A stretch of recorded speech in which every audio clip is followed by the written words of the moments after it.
Assalamualaikum warahmatullahi wabarakatuh. Halo semua, perkenalkan nama saya Rizky Anissa Januanda Fauzia Rosadi. Saya dari Fakultas Ilmu Pendidikan Program Studi Pendidikan Ekonomi kelas A. Di sini saya akan menjawab beberapa pertanyaan dari Ibu Cynthia selaku dosen pengampu mata kuliah Teori Ekonomi Mikro untuk memenuhi ujian akhir semester saya kali ini. Pertama, jelaskan menurut pendapat Anda perbedaan pasar oligopoli, pasar monopoli, dan pasar monopolistik. Langsung aja nih kita jawab dari pertanyaan di sebelah. Jadi, pertanyaan itu apa perbedaan dari ketiga pasar tersebut? Nah, jadi kalau pasar monopoli itu adalah pasar yang terjadi jika seluruh penawaran terhadap suatu barang itu dikuasai oleh penjual tertentu, teman-teman. Kalau pasar oligopoli itu pasar yang terdiri dari beberapa penjual yang menjual beberapa barang yang sama. Namun, dari beberapa penjual tersebut dapat mempengaruhi harga barang yang mereka jual loh. Kalau pasar yang terakhir yaitu pasar monopolistik adalah pasar yang menjual beberapa barang yang sama, namun setiap penjualnya itu memiliki variasi tersendiri untuk barang yang mereka jual. Pertanyaan yang kedua, jelaskan menurut pendapat Anda tentang perilaku konsumen dan produsen. Kalau peran konsumen tersebut sendiri yaitu ada sepertinya ya tentu pastinya itu dia untuk memakai atau memanfaatkan barang, penyedia bahan produksi, dan menjadi penyuplai untuk perputaran barang. Selanjutnya itu perilaku produsen.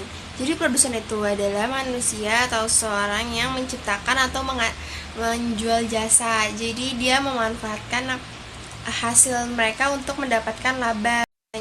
Untuk meningkatkan suatu produktivitas biasanya digunakan dengan 3 cara, yaitu intensifikasi, ekstensifikasi, dan rasionalisasi. Nah, kalau peran dari produsen sendiri yaitu tentu saja dia menghasilkan barang atau jasa.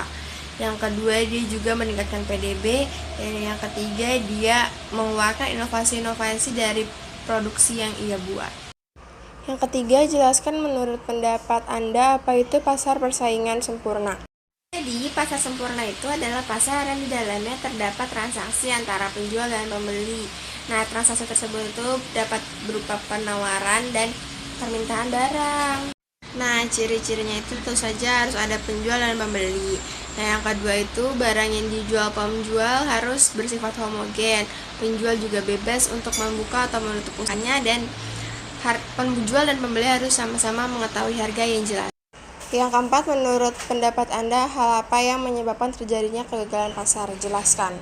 Nah, pertanyaan yang keempat adalah penyebab kegagalan suatu pasar. Jadi, suatu pasar mengalami kegagalan karena ketidakmampuan perekonomian suatu pasar secara efisien untuk mengikuti pertumbuhan ekonomi.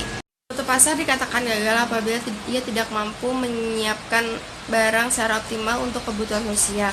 Dan dari sini dibutuhkan sistem pasar yang berkolaborasi antara pemerintah dan pasar bebas. Nah, faktor-faktor penyebab kegagalan suatu pasar itu ada common goods, ada pasar tidak penuh, terus juga ada barang-barang publik, eksternalisasi, dan sistem informasi yang gagal.